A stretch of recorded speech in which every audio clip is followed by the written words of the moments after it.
Hi, this is Iran. This is Mel, and welcome to 30 What Now. In today's episode, we want to talk to you about what advice we would give to our younger self. Now, we didn't come up with this topic. So you mean you didn't chat GPT it? I didn't chat GPT it for the first time ever in the whole of this series.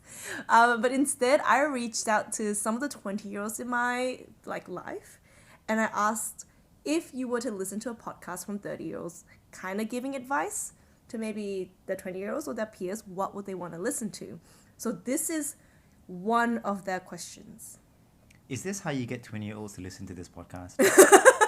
Well, you need to do market research. Oh, I guess. So maybe. But we're going to do things a little differently this episode. So, Erin, why is this episode different? Figured we might try something new. It's what I like to call a monologue, but really it's kind of sitting by ourselves and having a think about what advice you'd give your younger self rather than being together. I mean, I think bouncing things off each other is good. I don't know about you, Mel, but I mean, it works. So very keen to see how, if we sit alone with our own thoughts, how that will play out. I think Erin's just trying to get rid of me, if I'm honest. I mean, I think it will be really cool because even thinking about this podcast, I would have never ventured it on my own. In my head, I feel like the podcasts that I've loved listening to have always had more than one host just to banter. But most recently, I did listen to another podcast that was solo by someone. And it was really interesting because I think at some point it becomes a rambling that is structured. Like, there's obviously points that was made, but unless it's like a news podcast, it will always be a rambling of thoughts that's connected to each other that makes sense. which podcast was that, Mel? So this podcast is called Highbrow by Mina Lee, and she has her own YouTube channel, but she basically talks about culture and the fashion landscape and basically gives a commentary on society. So if you are keen on knowing how fashion impacts our world, check out Highbrow by Mina Lee.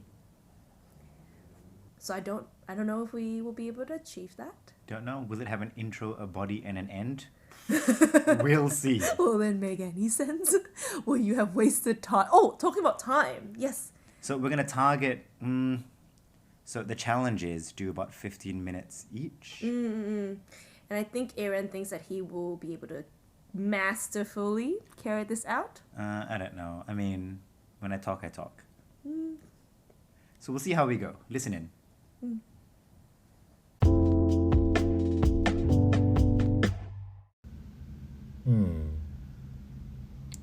A piece of advice I'd give my younger self. I thought about this for a few weeks. I mean, when Mel and I first bounced it around, I think I already knew what the piece of advice would be and to when. But it really could have been anything, at any point in time over the past 30 years. And to get to the point where I knew what I wanted to talk about, I worked through pockets of my young adult life.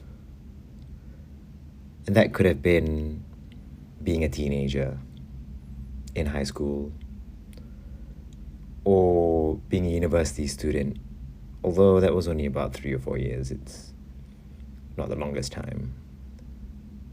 Or coming out of that, and for me having this strange gap between university and starting work, or as a young working adult just starting work and trying to figure out what it all means. And for me, I think that last one was the one that really hit home, because you go through life as a teenager, or at least I did, and I stayed at home, and everything was comfortable and great, and you kind of come out the other side and you have learnings. But then or at least I went overseas, went to university, had the first taste of living alone, living away from home, and that was great. And then having that odd gap in between, interesting and I have a lot of reflections on that. But when I moved into that working adult piece and trying to understand, all right, I need to navigate my career, my friends, relationships, hobbies.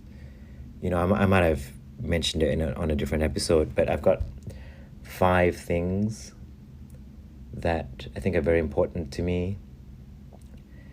And it's a struggle, it's a constant struggle between the 5 and a balance to just maintain it all. And that is family, friends, work, hobbies and health, and romantic relationships.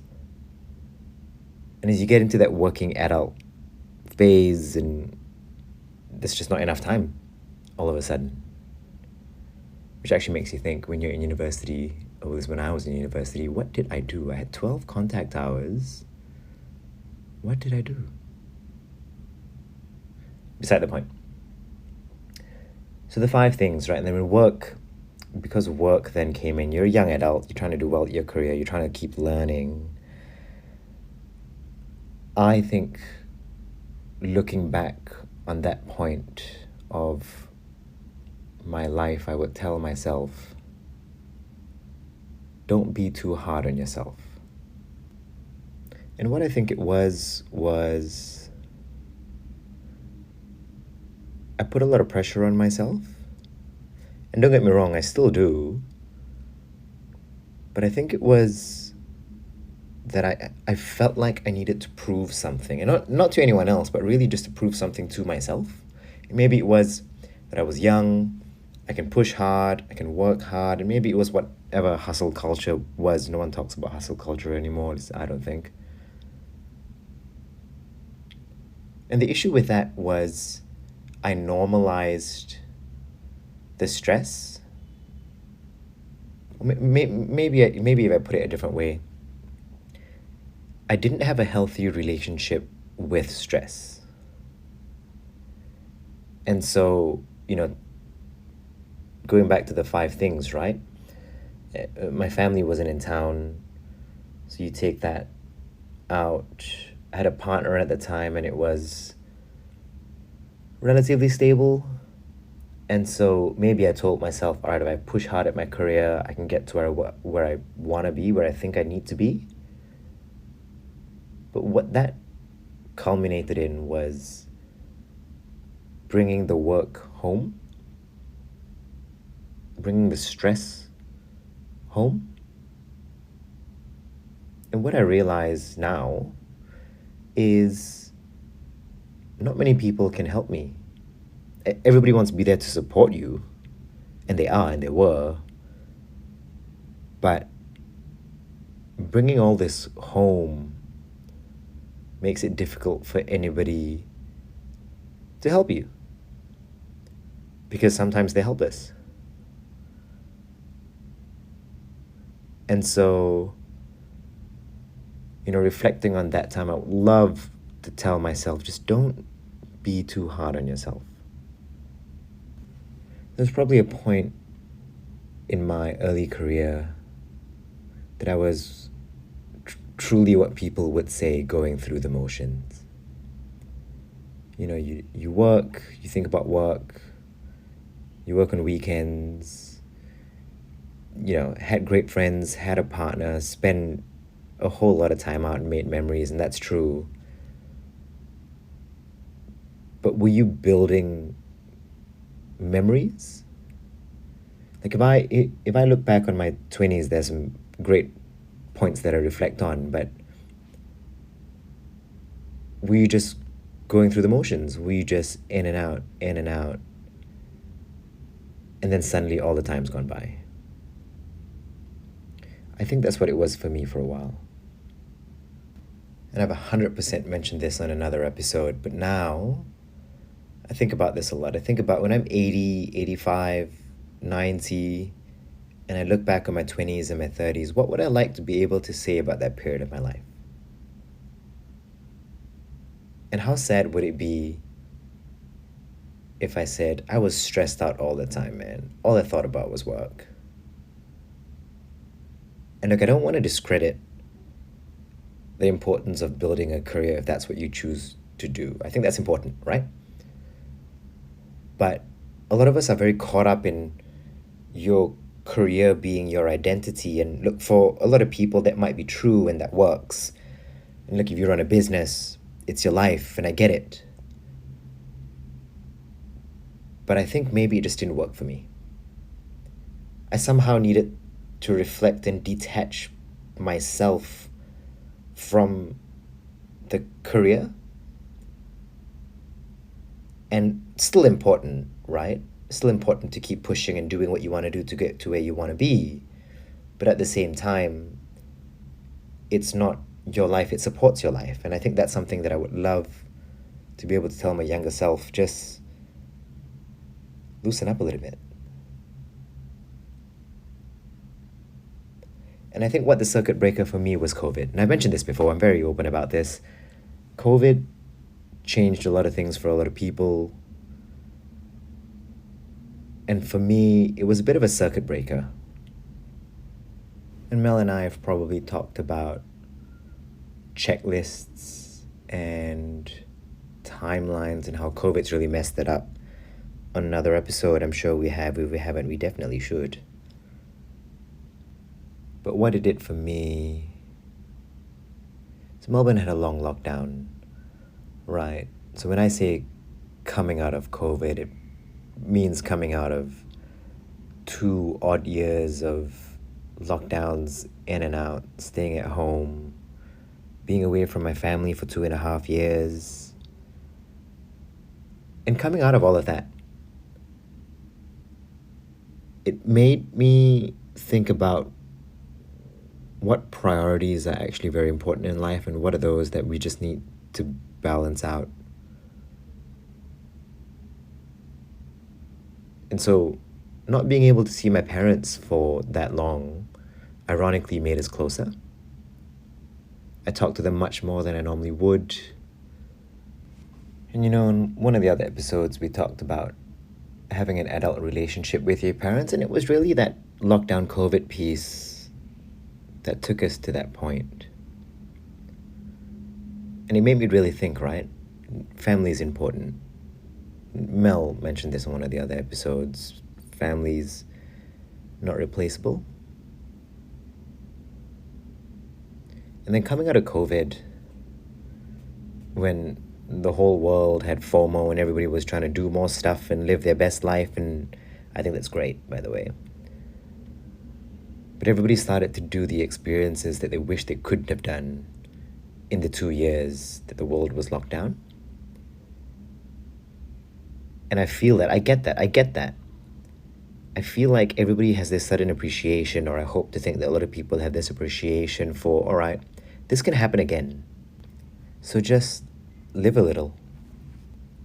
But coming out of COVID, I think I was just exhausted. Career was full on, work was full on. Suddenly you had all this stimuli and everybody was trying to do everything they didn't do so that they're not missing out. And so I hit a point somewhere in 2022 where I guess I had enough. I think mentally I was just done. And what I wished to be able to do was to stop being so switched on all the time. And it was good, right? Being switched on is good. And I still am, I suppose. But it's more intentional. And how I got there, I think, is actually a very interesting story. I was at an event, and the 2 very memorable parts of that event that I guess you could say was life-changing. One of them was a thought journey where you find your inner 5-year-old. And as you go through the thought journey, it takes you through a bit of a story, and at the end of it, you meet your 5-year-old self, and your 5-year-old self gives you a bit of advice. And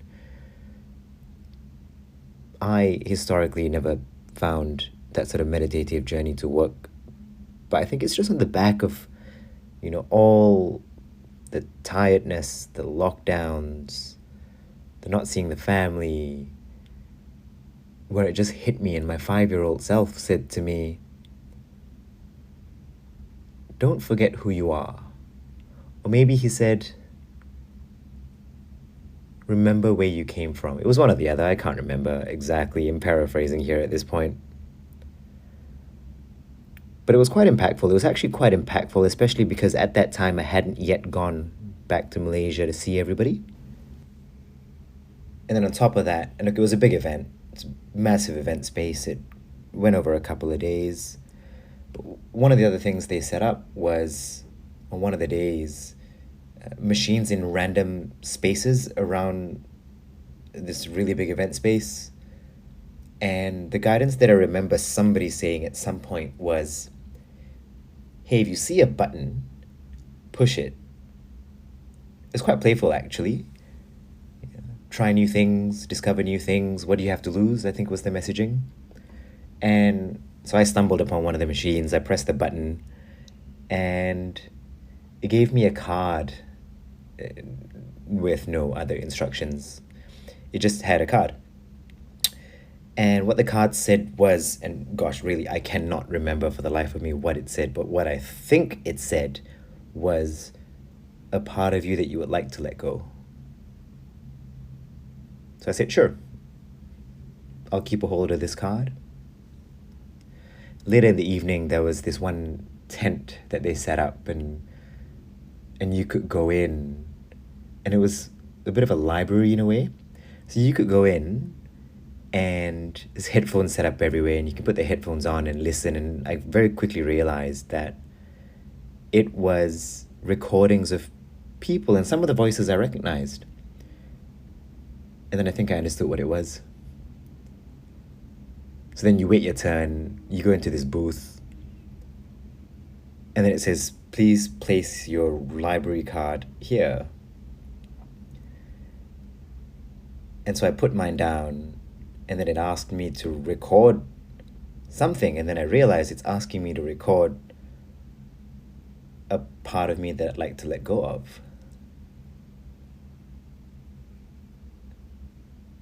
And then it clicked. And for me, to that point earlier, I would have liked to just let go of just being switched on all the time. And then you come out of the booth, and then you get to shred that card. It's quite cathartic, actually. So I actually thought it was a great experience. And then putting those two events together, and then coming out of that and being able to see family, I think it really all balanced out the whole just relax, Iran. Chill. Think about what's important in life. Think about what you want to look back on fondly. And so, the months after that, and this was only about a year ago now, maybe a bit more than a year ago from when I'm recording this. But coming out of that, really what I'm trying to say here is take charge of your experiences, take ownership, be intentional, right? And I'm so glad I've got friends that are willing to try new things with me, and I think that's important, right? Surround yourself with the people that want to support you and do things with you and learn new things and try new things and make those experiences, make those memories. Because what I've realized, and this is scientific concept, maybe it's not science, I don't know, but there's this concept out there that as you get older, time moves faster. And what it is because when you're younger, you're experiencing so many new things that your primary school years, for example, and you look back on it now, still feels like it was a long time. Your high school feels like it was also a long time. You did so much. But then if you just sit down right now, pause for a moment and reflect on the past 5 years of your life, did that feel like it went a lot quicker than the 5 years in high school? So, I just tell myself in my 20s, do those experiences. New experiences slows down time. It gives you these little pockets of memories that you can look back on and you can tell yourself, thank God I did that. Nobody's going to remember the late nights that you worked or the stress that you went through when you're 50, 60, 70 years old, but what you will remember is the time that you spent with your family, your friends, the skills that you've picked up. Care less. Care less. But be intentional about what you care about. I admittedly never finished the book, but A Subtle Art of Not Giving a Fuck, I think this is what it's trying to get at. Now, tell me if I'm wrong. I'm very keen to know. I probably should read the book. But care less. Care less about what other people think of you, because I can tell you everybody's going through their own shit. So don't be so hard on yourself. Do the things that you want to do. See the people that you want to see. Make the best of the time that you've got, because you're only going to be young once. I know it sounds cliche as hell, but it's true. You're only going to be young once.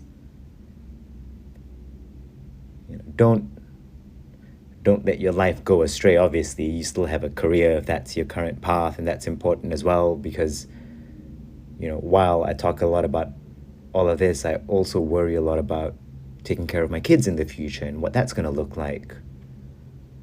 But you can do both.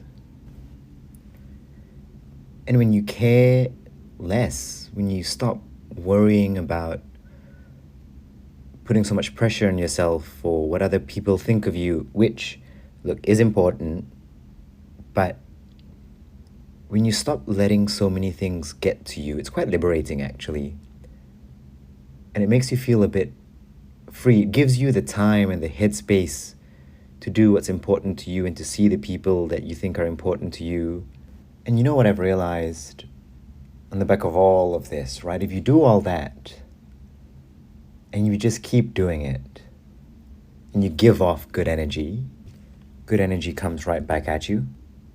And really, what more can you ask for? Good luck, kid.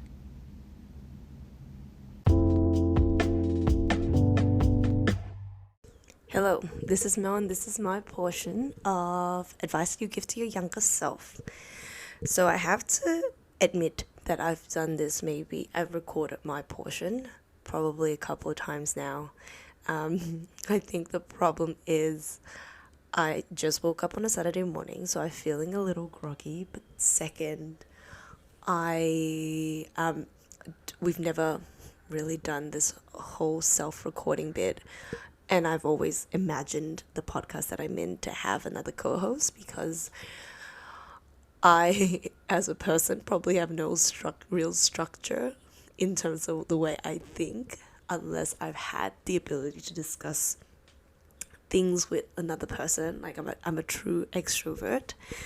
And third, I didn't really write dot points for this, because I kind of want to experiment where my head will bring me if I were to just kind of free flow it. Like, I have an idea of how maybe I want to talk about things, but I didn't really dot point it down.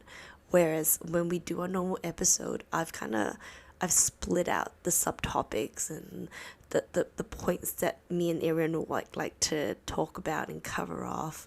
And I think that's purely because both people would have to be on the same page, whereas here it's all up to me. So hopefully this goes well. And hopefully you get to have some insight into how chaotic and jumbled up my thinking is. And yeah, it'll be fun. So the advice that I would like to give to my younger self is, you are enough. It's simple, it's not original, but it is probably quite important for me. And in terms of the younger Mel that I would like to speak to, I thought this was to the younger Mel from 2-3 years ago. But I think, in full honesty, it's the younger Mel in its entirety, which includes even the Mel from yesterday. You know, I don't think, I think this is an advice that I would like to give to myself right now. I think this is the mantra that I would like to implement right now. This prompt has came on a really interesting period where I just finished watching the Hunger Games trilogy, because I watched the prequel and that got me into the trilogy portion, right? And if you've watched the Hunger Games movie, you'll know that Katniss throughout the 4 movies would have this mantra being like, I will not die today. And that actually made me, I feel like that's really cool. Like, not the fact that that's her mantra, but that is the mantra that she utilizes whenever she needs a bit of strength to power through whatever challenges that comes at her. And I think, ever since that movie, I feel like I need to implement "you are enough" in my mantra more. I have used mantras throughout my years. Like when I was in the Australian team, whilst I was dragon boating, whenever we needed to do a particular benchmarking exercise, or when we're on the boat preparing, like training, and if I ever feel tired, I've definitely used "you are strong" as my mantra. Or if you are part of TikTok and you understand being like, if you've seen the TikToks saying being Delulu is the Salulu, it's kind of like every once in a while when I feel like I need a little bit more like spiritual strength, I always try to imagine what it's like having achieved something. Like, whilst we were doing the half marathon, like I would imagine what it's like, what my legs would feel like after I achieved the half marathon. So I haven't actually used the mantra yet, so this might be a good prompt for me to utilize that mantra more for the next couple months, couple weeks, to see whether that works going into the new year.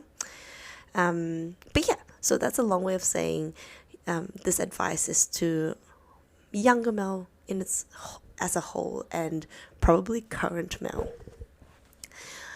And I did a little bit of reflection on why this is something that really speaks to me. And I think it's because, based on some of our episodes, those deleted and actually published, I don't know if we probably mentioned how in growing up in Malaysia, we're quite competitive. There's a cultural phenomena that we call kiasu or pasu, which means you're afraid to lose.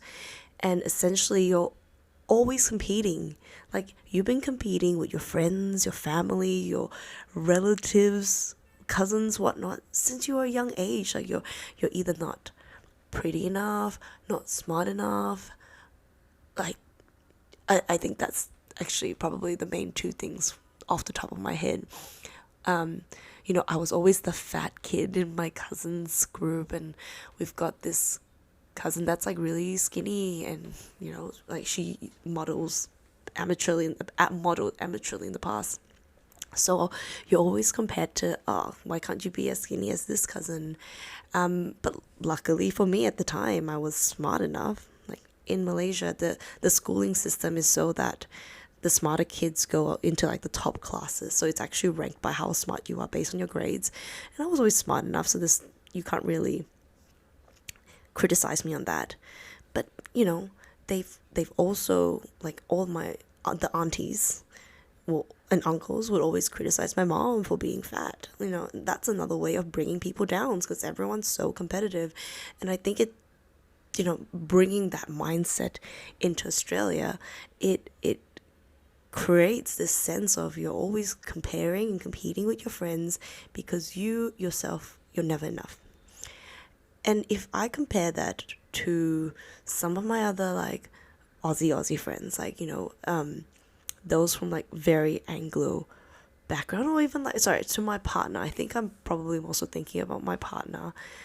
And I feel like his parents just don't have that mindset.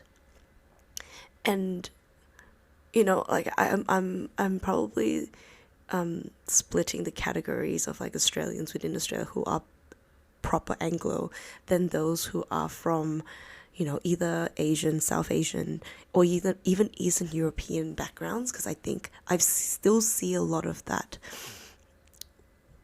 like sort of maybe like immigrant behaviors where you're still trying to survive, you're still competing with those around you, and so you might not feel like you are settled and you're enough in your society yet.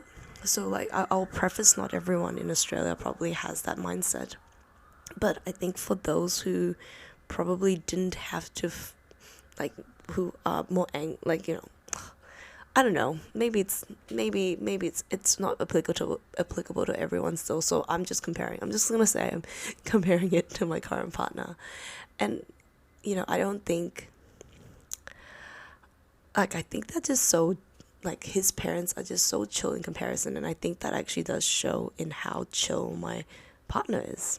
I don't think he ever feels insecure that he's not not as insecure as me, at least in what stage he is in his current life. Like, every once in a while I sometimes feel like I'm not doing enough at work. I'm not I'm not doing enough in my personal life. Like, I'm not married with kids yet. I'm not doing enough in money, not getting a house, all that. And there's less of that I see in him.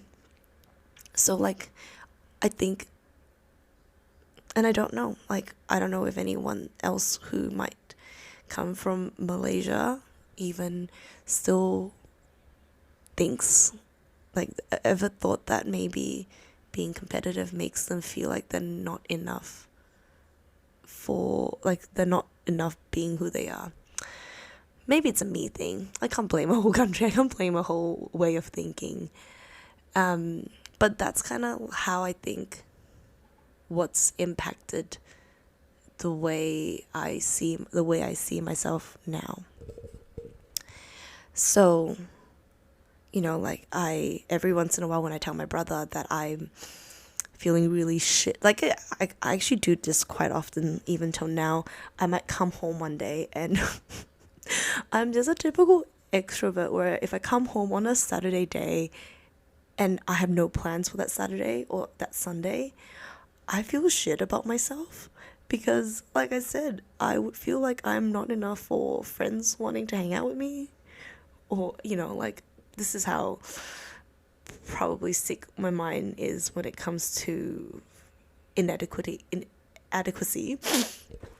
I would be like, oh, maybe my boyfriend didn't want to hang out with me at the time, blah, blah, blah, blah, blah. Like, I like,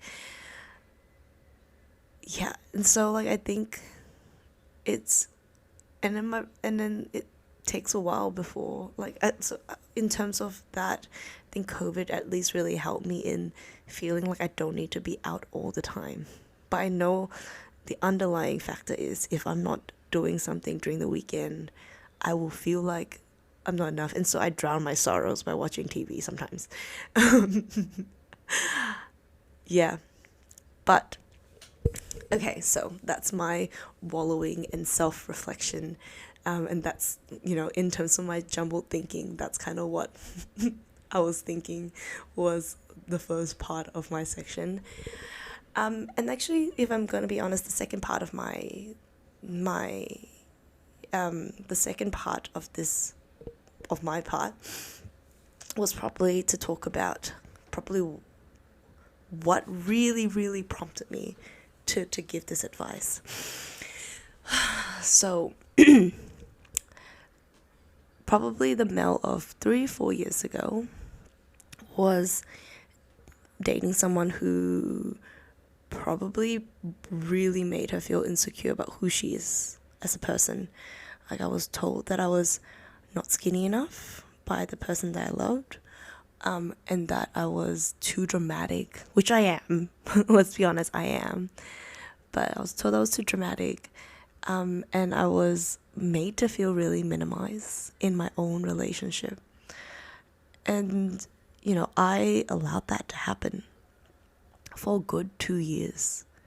I really I not starved myself, but I really made myself like skinny. I was a size 6, which I never thought I would be. And I you know, and till now, I still think I look great then. But I was a size 6. I was always exercising. I was always eating very little. I would always dress up in a, you know, kind of skinny, like hot body way, because that's the image that he wanted to portray. And then I was told off every once in a while when I was too loud or too something. So and yeah, like I allowed it. So anyway, that's obviously in the past, but what really got me boiling was I stumbled across I stumbled across his newest boo, and she was exactly what he wanted me to be. Like, she looks like this cute, like, you know, Asian girl that's like skinny and pretty and everything. And I'm like, and I got really mad because I was like, damn, like, you know, I guess I think I got mad at myself. Why did I try to become someone that I'm not? And I don't know, like I think I was mad for a long time. And and so that's kind of, and I think my brother, I was like, whenever I had these sort of epiphanies or like time where I needed some advice, I would talk to my brother about it. And I was like, bro, why am I mad? Like, I need to understand where this anger, where this emotion is coming from in order to rationalize it in my head. Because even though I'm an emotional person, I like to understand it, because at least that way I know it's not just, oh, it's just your emotion, right? And my brother's like, I think you just feel like you didn't think you were enough, and you allowed yourself to be changed by someone else, and now you're mad because now you're happy with who you are, and that's how it should be, or something along that line. So that's kind of what prompted me to come up with this advice. But even like let's take it even further back. I think this is definitely not the first time I've done this. I also had another previous relationship ages ago where I was dating someone who was probably one of the more popular kids in high school back in the day, and he was really into music. So like, I thought I needed to be really into music, and kind of I put him on the pedestal, and then I tried to look for music, even though I don't know if I've ever told anyone about this. I don't really care much about music, which is why I listen to Latin songs, because I don't understand. Like, sorry. So, background: growing up in Malaysia, the only way you could get music at the time was like radio, or if you buy illegal DVD CDs, like, you know, like burn CDs from the market. So I have limited CDs. I have Hilary Duff. I have Disney, like a limited CDs, but which also meant that I'm probably not used to listening to music and fully understanding and grasping what the music means. So if I don't understand what the music means, I'm like, I'll just listen to Latin music, which I like the musicality and everything. And the other thing is, I like it when it's super obvious what the music means. So I listen to musicals, because then it just tells you what the song is talking about. But now I also like Olivia Rodrigo, because it speaks to my angsty younger self. And I think her song is quite obvious on what she wants to talk about. So I guess there's that. So back to that story. Like, I never really cared about music, and I tried to force myself into learning music. And even in my other friendships in high school, I didn't care about music, but my friendship group at the time was into K-pop and J-pop, so Korean pop or Japanese pop. So I forced myself to learn them, and I forced myself to choose a band that I liked. Like, that was like the band of my choice. At the time, it was Super Junior, just so that I could kind of be friends with them. So like so Mel from 2-3 years ago is a reflection of Mel forever. Like, always trying to change, maybe to get the validation of other people. And that's probably another word I haven't said. I'm always trying to be validated by someone else. Okay, so that's the prompt. And the third part, solution, right? We can't just talk about the problems and not talk about the solution. So I've actually started I'm really bad at writing gratitude journals, and my brother will tell me off for not following his advice on writing a gratitude journal. But I actually am, instead of a gratitude journal, which requires daily input, I have included things I'm grateful for on post-it notes on my wall in front of my home office. So for example, I have here, I'm grateful that I've completed my last mirror, as an example. So I'm writing things that I'm grateful here. And I actually tried to do another way of gratitude noting. I used to include some gratefulness stuff on my reminders that would pop up every once in a while. But then I didn't actually tick them off, and so they'll keep notifying me and reminding me. It got really annoying. So I'm clearly looking for another way of reminding myself to be grateful for things. I think that's a first, so I'm still looking for it. And if you know how to do a grateful, if you do a gratitude diary already, that's great. But if anyone has any other advice on how you can remind yourself to be grateful every day, let me know. But at the moment, actually, my best one so far is probably writing some stuff on a note, on a sticky note, and putting it in front of your home office. That's been quite good for me. The second thing is, I do found that now that I'm on social media quite a fair bit, right, for various things, I find that every once in a while I definitely don't want to look at my social media. If I really need time to detangle, not time to not compare myself against others, I just watch YouTube.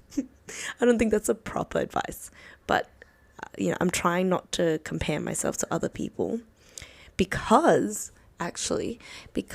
I've recently, because you never know what they're going through, right? Recently, I was chatting to a couple of my friends who I thought had everything sorted. Their life is intact, their work is intact, everything's sorted. And then after I discussed with them what's happening with their life, only then I noticed that some stuff isn't as nice as it seems. They might be unhappy with uncertain things, and they might be going through something else. So you never really know what other people are going through. And that's quite a simple advice, but you just never really know what people are going through. But in order for you to even, and I find that in order for you to even start talking about people's true fears and insecurity, you definitely need to open up with yours. We've spoken about this. I don't have great relationships with my work colleagues, but this one day I did talk about my insecurities, and people did tell me theirs, and you're like, oh, that's kind of cool. So there's that. And then lastly, going back to Hunger Games, which is how I'm going to close out this episode, I think. I think I've used mantras in my life, and so maybe from now I will use "You Are Enough" as my mantra. Maybe in the next couple months we'll have an update on whether I've fully utilized this, but I have used mantras, so maybe I'm just gonna slot in "You Are Enough" instead of "You Are strong" whilst I'm doing sports, or "You are sexy" as you're walking down the street looking great in your outfit, but you're insecure when it's too much. I don't know. So anyway, that's that. I don't know whether you got anything out of this. I hope you do. I hope you probably I hope this gives you a great view on I hope, okay, what I'm saying, I hope this helps you feel like you are on the right track. I think this advice might, it might come at a timely time, since we're near the end of the year, I think I've seen a lot of memes where people talk about, oh, it's almost the end of 2023 and we're still trying to navigate our feelings coming out of COVID, or like we're still trying to deal with what's happened in 2019 and whatnot. And we are also in a period where there's like economic instability. I know there's job redundancies happening everywhere as well. Climate change is an issue, as we've recorded some really, really hot days in Australia. Floods and stuff are happening.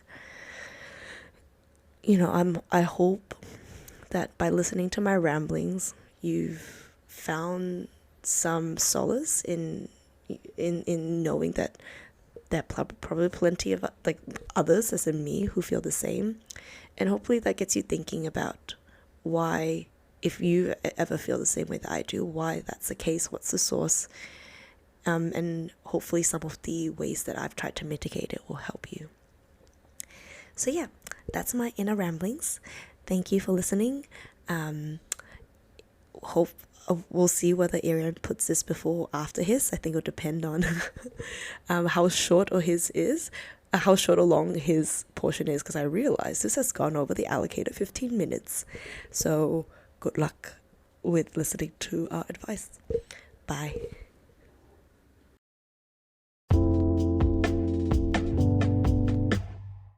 Wow, damn, we were deep. I hope some of that resonated with you. I mean, whether you're in your 30s, your 20s, your 40s, whatever age you're listening to this, right? Look back and listen to some of that advice and see whether it was helpful at all. And hopefully you might be able to help you, like this advice could help you go into the new year. Like 2024 could be your new, I was thinking villain era, because I'm just watching Love Island at the moment. But Of course you're watching Love Island at the moment. Another one. But like hopefully, yeah, it will help you guide what you want, what you think you need in the new year. And let us know if you like this whole monologuing format, or you want us to just go back and talking to each other. But yeah. Till then. Bye.